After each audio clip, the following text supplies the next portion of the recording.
제7장 아하스 왕에게 내린 경고. 우시야의 손자여 요담의 아들인 유다 왕 아하스가 나라를 다스릴 때에 시리아 왕 르신이 르말리아의 아들 이스라엘 왕 베가와 함께 예루살렘을 치려고 올라왔지만 도성을 정복할 수 없었다. 시리아 군대가 에브라임에 주둔하고 있다는 말이 다윗 왕실에 전해지자 왕의 마음과 백성의 마음이 마치 거센 바람 앞에서 요동하는 수풀처럼 흔들렸다. 그때 주께서 이사야에게 말씀하셨다. 너는 너의 아들 스알야숲을 데리고 가서 아하스를 만나거라. 그가 세탁자의 밭으로 가는 길, 윗몸 물 빼는 길 끝에 서 있을 것이다. 그를 만나서 그에게 정신을 바짝 차리고 침착하게 행동하라고 일러라. 시리아의 르신과 르말리아의 아들이 크게 분노한다 하여도 타다가 두 부직갱이에서 나오는 연기에 지나지 않으니 두려워하거나 겁내지 말라고 일러라. 시리아 군대가 아하스에게 맞서 에브라임 백성과 그들의 왕 르말리아의 아들과 함께 악한 계략을 꾸미면서 올라가 유다를 쳐서 겁을 주고 자기들에게 유리하도록 유다를 흩어지게 하며 그곳에다가 다브엘의 아들을 왕으로 세워 놓자고 한다. 주 하나님께서 말씀하신다. 이 계략은 성공하지 못한다. 절대로 그렇게 되지 못한다. 시리아의 머리는 다마스쿠스이며 다마스쿠스의 머리는 르신이기 때문이다. 에브라임은 65년 안에 망하고 뿔뿔이 흩어져서 다시는 한 민족이 되지 못할 것이다. 에브라임의 머리는 사마리아이고 사마리아의 머리는 고작해야 르말리아의 아들이다. 너희가 믿음 안에 굳게 서지 못한다면 너희는 절대로 굳게 서지 못한다. 임마누엘의 징조. 주께서 아하스에게 다시 말씀하셨다. 너는 주 너의 하나님에게 징조를 보여달라고 부탁하여라. 저 깊은 곳 수올에 있는 것이든 저 위 높은 곳에 있는 것이든 무엇이든지 보여달라고 하여라. 아하스가 대답하였다. 아닙니다. 저는 징조를 구하지도 않고 주님을 시험하지도 않겠습니다. 그때 이사야가 말하였다. 다윗 왕실은 들으십시오. 다윗 왕실은 백성의 인내를 시험한 것만으로는 부족하여 이제 하나님의 인내까지 시험해야 하겠습니까? 그러므로 주께서 친히 다윗 왕실에 한 징조를 주실 것입니다. 보십시오. 처녀가 잉태하여 아들을 낳을 것이며 그가 그의 이름을 임마누엘이라고 할 것입니다. 그 아이가 잘못된 것을 거절하고 옳은 것을 선택할 나이가 될 때에 그 아이는 버터와 꿀을 먹을 것입니다. 그러나 그 아이가 잘못된 것을 거절하고 옳은 것을 선택할 나이가 되기 전에 임금님께서 미워하시는 저 두 왕의 땅이 황무지가 될 것입니다. 에브라임과 유다가 갈라진 때로부터 이제까지 이 백성이 겪어본 적이 없는 재난을 주께서는 임금님과 임금님의 백성과 임금님의 아버지의 집안에 내리실 것입니다. 주께서 아시리아의 왕을 끌어들이실 것입니다. 그날에 주께서 휘파람을 불어 이집트의 나일 강 끝에 있는 파리떼를 부르시며 아시리아 땅에 있는 벌떼를 부르실 것이다. 그러면 그것들이 모두 몰려와서 거친 골짜기와 바위 틈, 모든 가시덤불과 모든 풀밭에 내려앉을 것이다. 그날에 주께서 유프라테스 강 건너 저편에서 빌려온 면도칼 곧 아시리아 왕을 시켜서 너희의 머리털과 발털을 미실 것이요 또한 수염도 밀어버리실 것이다. 그날에는 비록 한 농부가 어린 암소 한 마리와 양 2마리밖에 기르지 못해도 그것들이 내는 젖이 넉넉하여 버터를 만들어 먹을 수 있을 것이다. 그 땅에 남아있는 사람들이 모두 버터와 꿀을 먹을 수 있을 것이다. 그날에는 은 1000양 값이 되는 1000그루의 포도나무가 있던 곳마다 찔레나무와 가시나무로 덮일 것이다. 온 땅이 찔레나무와 가시나무로 덮이므로 사람들은 화살과 활을 가지고 그리로 사냥을 갈 것이다. 괭이로 일구던 모든 산에도 찔레나무와 가시나무가 덮이므로 너는 두려워서 그리로 가지도 못할 것이며 다만 소나 노아 기르며 양이나 밟고 다니는 곳이 되고 말 것이다. 제8장 징조가 된 이사야의 아들. 주께서 나에게 말씀하셨다. 너는 큰 서판을 가지고 와서 그 위에 두루 쓰는 글자로 마헬 살라라스바스라고 써라.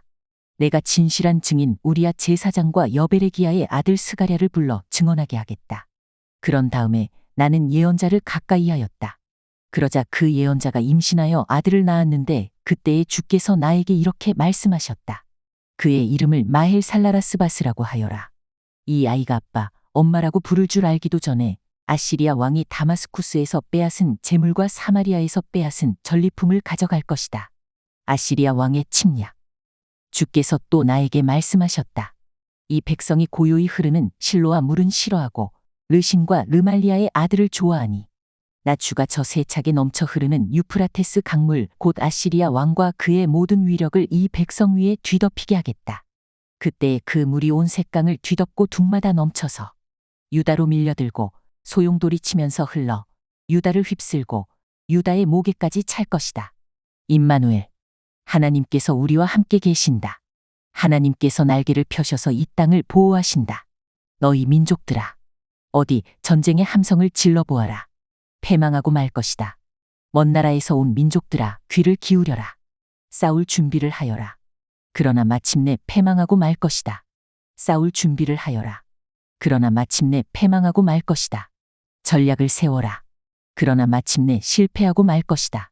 계획을 말해 보아라. 마침내 이루지 못할 것이다. 하나님께서 우리와 함께 계시기 때문이다. 주께서 예언자에게 경고하시다. 주께서 그 힘센 손으로 나를 붙잡고 이 백성의 길을 따라가지 말라고 나에게 경고의 말씀을 하셨다. 너희는 이 백성이 모의하는 음모에 가담하지 말아라. 그들이 두려워하는 것을 두려워하지 말며 무서워하지도 말아라. 너희는 만군의 주 그분만을 거룩하다고 하여라. 그분만이 너희가 두려워할 분이시고 그분만이 너희가 무서워할 분이시다. 그는 성소도 되시지만 이스라엘의 두 집안에게는 거치는 돌도 되시고 걸리는 바위도 되시며 예루살렘 주민에게는 함정과 올가미도 되신다. 많은 사람이 거기에 걸려서 넘어지고 다치며 덫에 걸리듯이 걸리고 사로잡힐 것이다. 죽은 자에게 묻는 것을 경고하시다. 나는 이 증언 문서를 밀봉하고 이 가르침을 봉인해서 나의 제자들이 읽지 못하게 하겠다. 주께서 비록 야곱의 집에서 얼굴을 돌리셔도 나는 주님을 기다리겠다. 나는 주님을 의지하겠다. 내가 여기에 있고 주께서 나에게 주신 이 아이들이 여기에 있다. 나와 아이들은 시온 산에 계시는 만군의 주께서 이스라엘에게 보여주시는 살아있는 징조와 예표다. 그런데도 사람들은 너희에게 속살거리며 중얼거리는 신접한 자와 무당에게 물어보라고 한다. 어느 백성이든지 자기들의 신들에게 묻는 것은 당연하다고 한다. 산자의 문제에 해답을 얻으려면 죽은 자에게 물어보아야 한다고 말한다. 그러나 너희는 그들에게 대답하여라. 오직 주께서 가르치신 말씀만 듣고 그 말씀에 관한 증언만 들으라고 하여라. 이 말씀을 따르지 않으면 동트는 것을 못 볼 것이라고 하여라. 고난의 때 그들은 괴로움과 굶주림으로 이 땅을 헤맬 것이다. 굶주리고 분노한 나머지 위를 쳐다보며 왕과 신들을 저주할 것이다. 그런 다음에 땅을 내려다보겠지만 보이는 것은 다만 고통과 흑암, 무서운 절망뿐일 것이니 마침내 그들은 짙은 흑암 속에 떨어져서 빠져나오지 못할 것이다. 제9장 장차 올 왕. 어둠 속에서 고통받던 백성에게서 어둠이 거칠 날이 온다. 옛적에는 주께서 스불론 땅과 납달리 땅으로 멸시를 밖에 버려두셨으나 그 뒤로는 주께서 서쪽 지중해로부터 요단 강 동쪽 지역에 이르기까지 그리고 이방 사람이 살고 있는 갈릴리 지역까지 이 모든 지역을 영화롭게 하실 것이다. 어둠 속에서 헤매던 백성이 큰 빛을 보았고 죽음의 그림자가 드리운 땅에 사는 사람들에게 빛이 비쳤다. 하나님, 주께서 그들에게 큰 기쁨을 주셨고 그들을 행복하게 하셨습니다. 사람들이 곡식을 거둘 때 기뻐하듯이 그들이 주님 앞에서 기뻐하며 군인들이 전리품을 나눌 때 즐거워하듯이 그들이 주님 앞에서 즐거워합니다. 주께서 미디안을 치시던 날처럼 그들을 내리누르던 멍에를 부수시고 그들의 어깨를 짓누르던 통나무와 압제자의 몽둥이를 꺾으셨기 때문입니다. 침략자의 군화와 피 묻은 군복이 모두 땔감이 되어서 불에 타 없어질 것이기 때문입니다. 한 아기가 우리에게서 태어났다. 우리가 한 아들을 얻었다. 그는 우리의 통치자가 될 것이다. 그의 이름은 기묘자, 모사, 전능하신 하나님, 영존하시는 아버지, 평화의 왕이라고 불릴 것이다. 그의 왕권은 점점 더 커지고 나라의 평화도 끝없이 이어질 것이다. 그가 다윗의 보좌와 왕국 위에 앉아서 이제부터 영원히 공평과 정의로 그 나라를 굳게 세울 것이다. 만군의 주의 열심히 이것을 반드시 이루실 것이다. 주께서 이스라엘을 벌하실 것이다. 주께서 야곱에게 심판을 선언하셨다. 그것이 이스라엘 백성에게 이를 것이다. 모든 백성 곧 에브라임과 사마리아 주민은 하나님께서 그들을 심판하신 것을 마침내는 알게 될 터인데도 교만하고 오만한 마음으로 서슴지 않고 말하기를 벽돌집이 무너지면 다듬은 돌로 다시 쌓고 뽕나무가 찍히면 백향목을 대신 심겠다 한다. 이 때문에 주께서 그들을 치시려고 르신의 적을 일으키셨고 그들의 원수를 부추기셨다. 동쪽에서는 시리아 사람들이 서쪽에서는 블레셋 사람들이 그 입을 크게 벌려서 이스라엘을 삼켰다. 그래도 주께서는 진노를 풀지 않으시고 심판을 계속하시려고 여전히 손을 들고 계신다. 그런데도 이 백성은 그들을 치신 분에게로 돌아오지 않았고 만군의 주님을 찾지도 않았다. 그러므로 주께서 이스라엘의 머리와 꼬리, 종려가지와 갈대를 하루에 자르실 것이다. 머리는 곧 장로와 고관들이고 꼬리는 곧 거짓을 가르치는 예언자들이다. 이 백성을 인도하는 지도자들이 잘못 인도하니 인도를 받는 백성이 멸망할 수밖에 없다. 그러므로 주께서 그들의 젊은이들에게 자비를 베풀지 않으실 것이며 그들의 고아와 과부를 불쌍히 여기지 않으실 것이다. 그들은 모두가 불경건하여 악한 일을 하고 입으로는 어리석은 말만 한다. 그래도 주께서는 진노를 풀지 않으시고 심판을 계속하시려고 여전히 손을 들고 계신다.